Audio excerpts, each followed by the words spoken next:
I am here with a chapter of motion.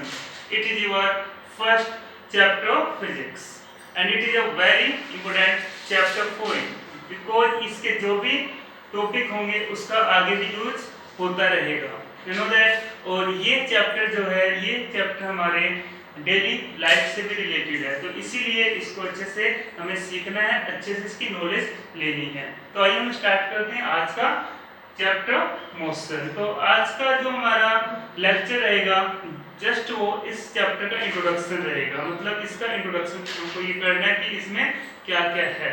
तो यहाँ पे हम देखते हैं स्टार्टिंग में जो हम आज पढ़ने वाले हैं about science.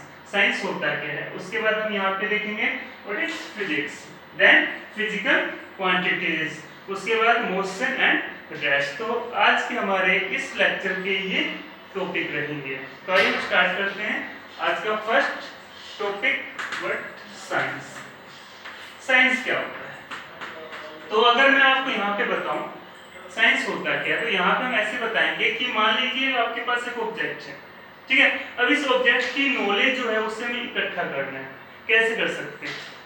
By the experiment करके इसको, ठीक है, इसको ऑब्जर्व करके, इसको वेरीफाई करके, ठीक है, वहां से हमको इस ऑब्जेक्ट की नॉलेज मिल जाएगी। तो वो जो नॉलेज है उसी को हम क्या बोल रहे हैं? साइंस बोलते हैं। इसी प्रकार से इस वर्ल्ड में कोई भी ऑब्जेक्ट है, अगर उस ऑब्जेक्ट के नॉलेज को हम इकट्ठा कर लेते हैं तो उसे हम क्या बोल देते हैं? साइंस। तो you know that what is science. तो यहाँ से आपको याद रखना है, science is a formulated knowledge which is obtained through observation, experiments and verification. तो आइए हम इसे लिखते हैं व्हाट इज साइंस। तो यहाँ पे लिखोगे आप, it is a formulated, formulated की जगह आप ऑर्गेनाइज भी लिख सकते हो। It is a formulated knowledge which is obtained through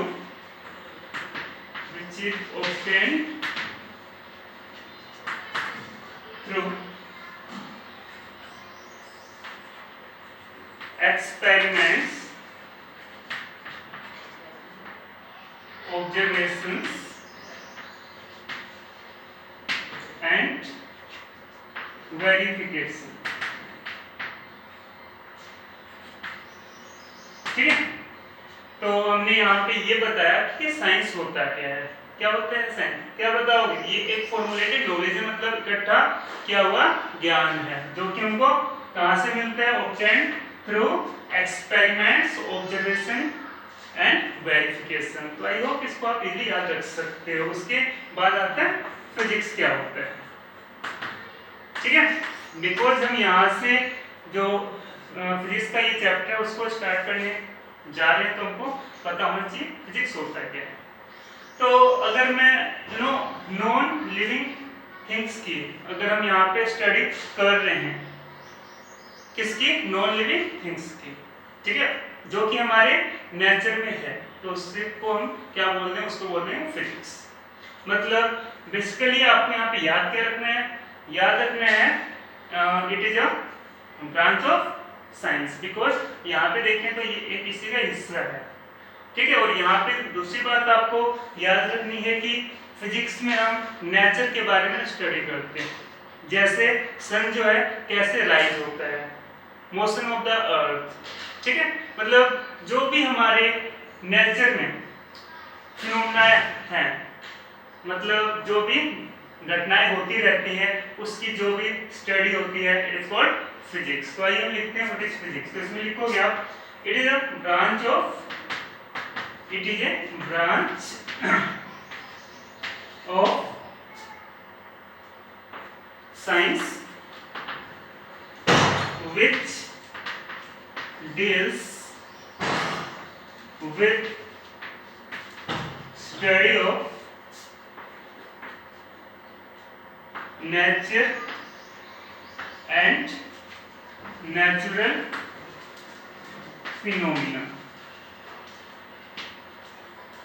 ठीक है। तो इजीली आप यहाँ पे याद रखोगे क्या कि ये एक साइंस का हिस्सा होता है और यहाँ पे हम स्टडी करते हैं नेचर की और उससे रिलेटेड जो भी घटनाएं होती हैं उसके बारे में, उसे हम क्या बोलेंगे, फिजिक्स बोलेंगे। उसके बाद आता है हमारे पास अगला टॉपिक, फिजिकल क्वांटिटी क्या होती है। ठीक है, फिजिकल क्वांटिटीज क्या होती है। यू नो दैट इसमें हम ये याद रखेंगे कि जिस क्वांटिटी को मेजर किया जा सकता है उससे हम क्या बोलते हैं, फिजिकल क्वांटिटी। ठीक है, अगर मैं आप एक एग्जांपल है यहाँ पे कि सपोज कोई पर्सन है, कितना वो सैड है, ठीक है, या कितना वो हैप्पी है, क्या हम उसको मेजर कर सकते हैं? फीलिंग्स को मेजर नहीं कर सकते। So it is not a physical quantity. मतलब अगर मैं बोलूं इस ऑब्जेक्ट को हमने फेंका, तो यू नो हमने यहाँ से फेंका और यहाँ से ये ऑब्जेक्ट ये सपोज वहाँ पे गया, और सपोज जो ये डिस्टेंस है 2 मीटर है, ठीक है, तो जो डिस्टेंस है उसको हमने यहाँ पे क्या कर लिया, मेजर कर लिया। So distance is a physical quantity. मतलब याद क्या रखना है, जिस चीज को मेजर किया जा सकता है उससे हम क्या बोलेंगे, फिजिकल क्वांटिटी। अब एक ऑब्जेक्ट रखा हुआ है यहाँ पे, मैं उसको कह रहा हूँ फोर्स, कह रहा हूँ force.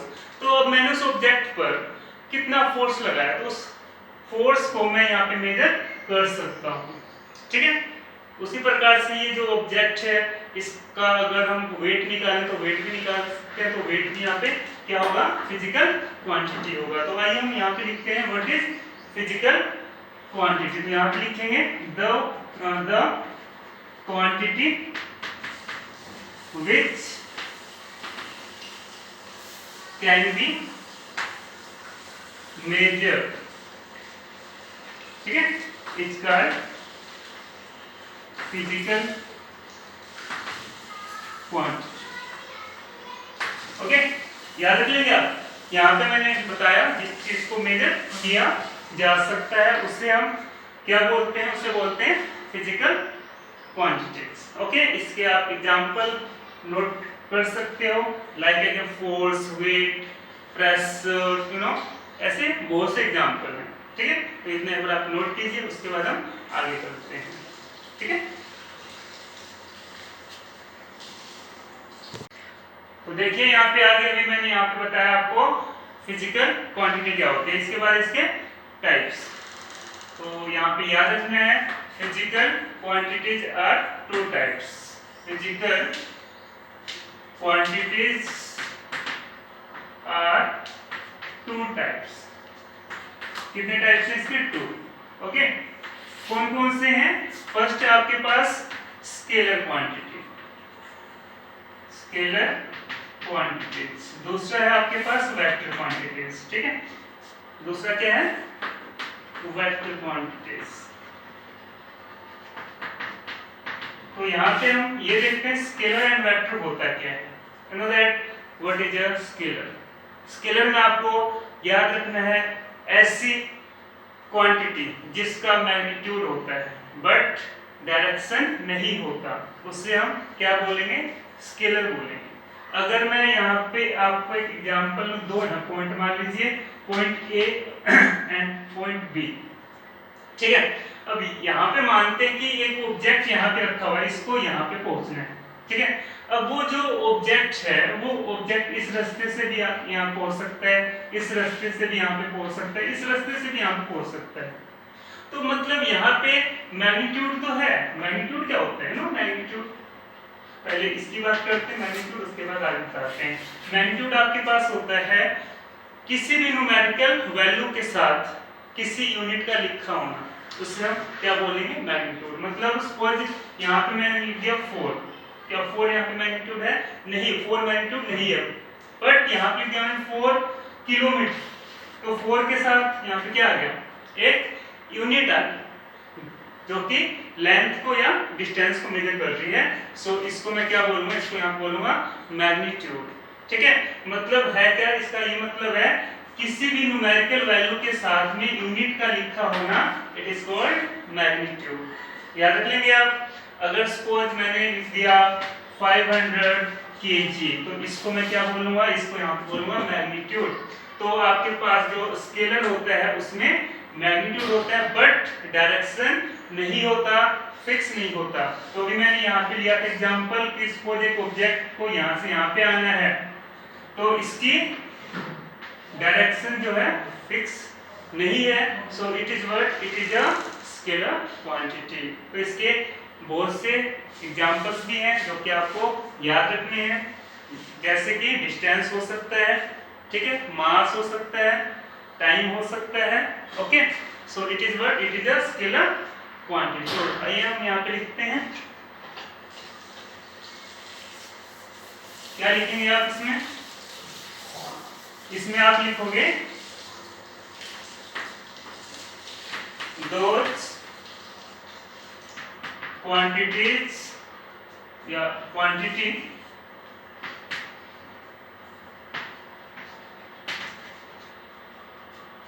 which have only magnitude but no direction, ठीक है, इसका scalar quantity.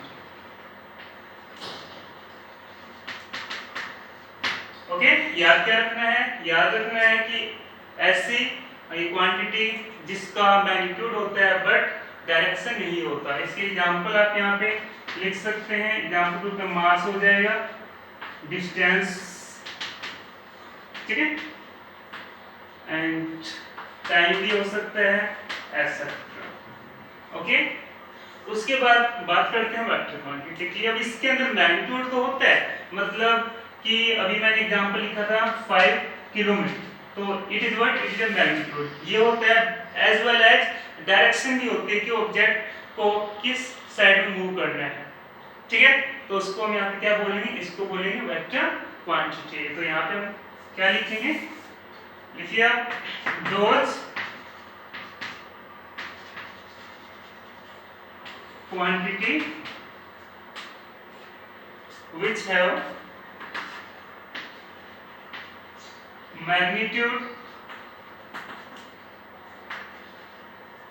as well as direction is called vector quantity।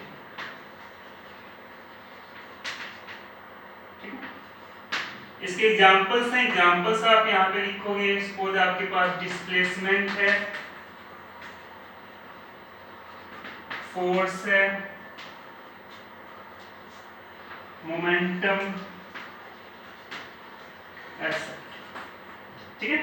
तो यू नो दैट इनमें इतना है डिफरेंस कि मैग्नीट्यूड तो इसमें भी होता है और इसमें भी होता है, बट स्केलर में क्या होता है? स्केलर में you know that direction fix नहीं होता बट वेक्टर में फिक्स रहता है। तो अभी मैंने एक एग्जांपल लिया था कि हमारे पास दो थे, point A and B. Object को ये जैसे कि हमने उसमें बताया था ये स्केलर में कि ऑब्जेक्ट किसी भी रास्ते से यहाँ पे आ सकता है, बट वेक्टर में ऐसा होता है कि उसका रास्ता एक फिक्स होगा और उसी रास्ते से वो वहाँ पे पहुंचेगा। तो वो हमारे पास क्या हो जाएगा? Vector quantity. मतलब जहां पर डायरेक्शन फिक्स रहती है उसे हम क्या बोलेंगे? Vector quantities. ओके, इतना नोट कीजिए, उसके बाद हम आगे करते हैं।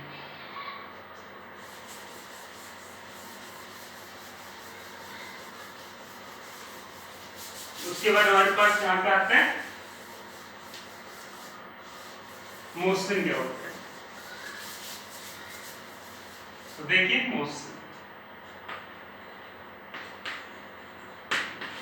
मोशन होता है कि मान लीजिए एक ऑब्जेक्ट है, मान लीजिए आपका नाम, ठीक है, अगर मैं चल रहा हूँ, क्या हो रहा है? मेरी पोजीशन चेंज हो रही है टाइम के साथ साथ में, उसे हम क्या बोलते हैं? मोशन। मतलब कोई भी मूविंग ऑब्जेक्ट है जिसकी पोजीशन जो है टाइम के रिस्पेक्ट में चेंज होती है, उससे हम क्या बोलते हैं? उसे बोलते हैं मोशन, ठीक है।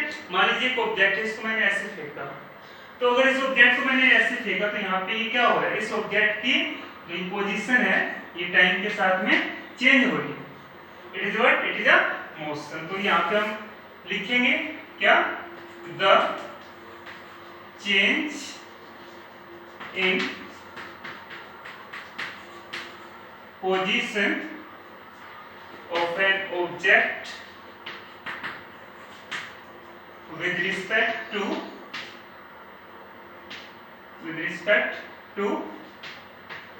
time is called motion। ठीक है, एग्जाम्पल क्या लिख सकते हैं इसका?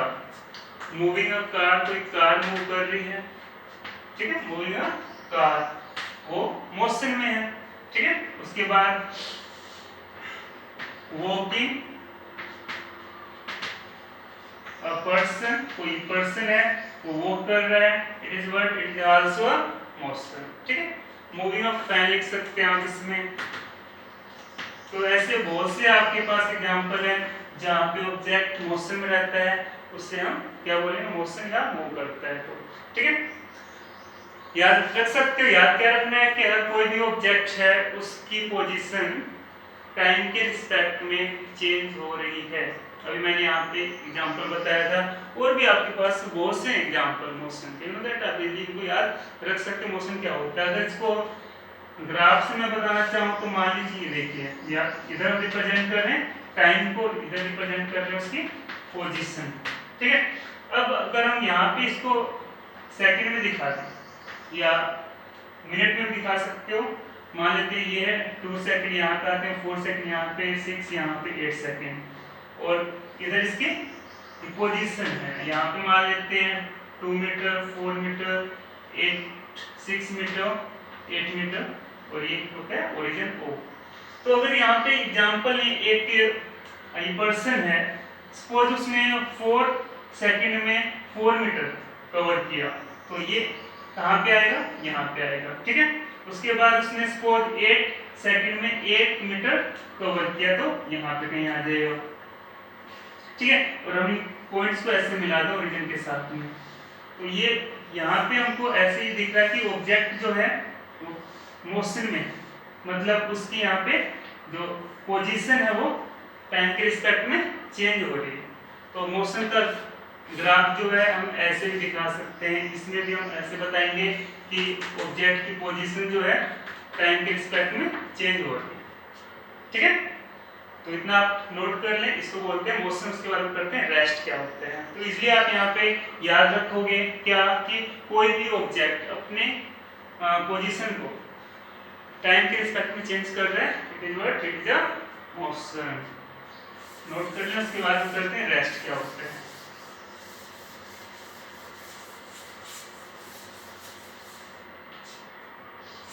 तो रेस्ट में क्या होगा, मान लो यहाँ पे मैं खड़ा हूं,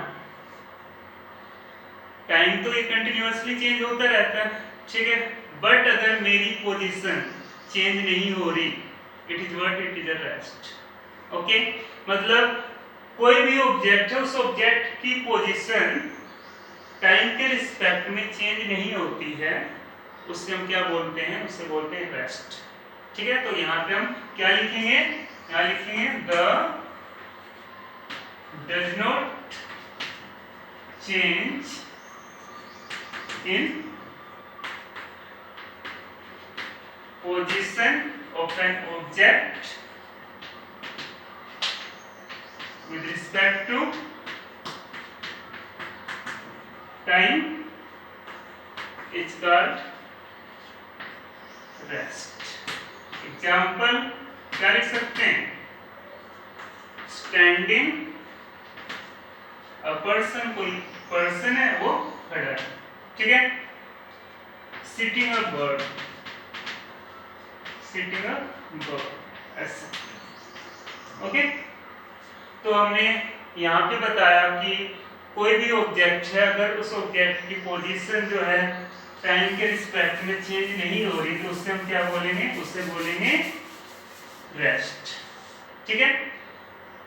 ग्राफ से इसको समझने की कोशिश करते हैं कि मान लीजिए इधर हमने दिखाया था टाइम, इधर दिखाया था पोजीशन, ठीक है। यहाँ पे आ रहा है 2, 4, 6 और 8 सेकंड, ओके। और यहाँ पे दिखाया था हमने कि 2, 4, 6 एंड 8 सेकंड, ठीक है। मान लो पर्सन है, चलना उसने स्टार्ट किया, ठीक है। सपोज कि वो 4 सेकंड के बाद यहाँ पे पहुंच गया, ओके, 4 मीटर पे पहुंच गया, ठीक है। अब वहां पे वो रुक गया, तो वहां पे उसकी जो पोजीशन है वो तो चेंज नहीं हो रही, बट टाइम तो चेंज हो रहा है। तो मतलब है कि अगर जो ये पर्सन है सपोज यहाँ पे है, ठीक है, वो यहाँ से यहाँ तक तो आया मोशन करते हुए इस प्रकार से 4 सेकंड में कितना वो आया, 4 मीटर आया। अब यहाँ पे आने के बाद वो रेस्ट में हो गया, रुक गया, तो यहाँ पे ये टाइम तो चेंज हो रहा है, बट क्या चेंज नहीं हो रहा, पोजीशन चेंज नहीं हो रहा। तो ये वाला जो इसका रीजन है ना, इससे हम क्या लिखेंगे, इसे लिखेंगे कि पर्सन यहाँ पे रेस्ट में है, ठीक है। मतलब कि अभी हमने यहाँ पे देखा कि जब यहाँ से यहाँ तक आया वो था इसमें मोशन में, बिकॉज उसकी ये पोजीशन वो चेंज हो रही है, बट आगे जब उसने मूव किया यहाँ पे क्या हो रहा है, उसकी पोजीशन चेंज नहीं हो रही, इससे हम क्या बोलेंगे, रेस्ट। तो आज के हमारे ये टॉपिक थे, इन्हें आप अच्छे से देखिए और अच्छे से नोट कीजिए, ओके, और इन्हें याद कीजिए, ओके। आगे के जो ये टॉपिक है वो हम नेक्स्ट लेक्चर में करते हैं, ओके, थैंक यू।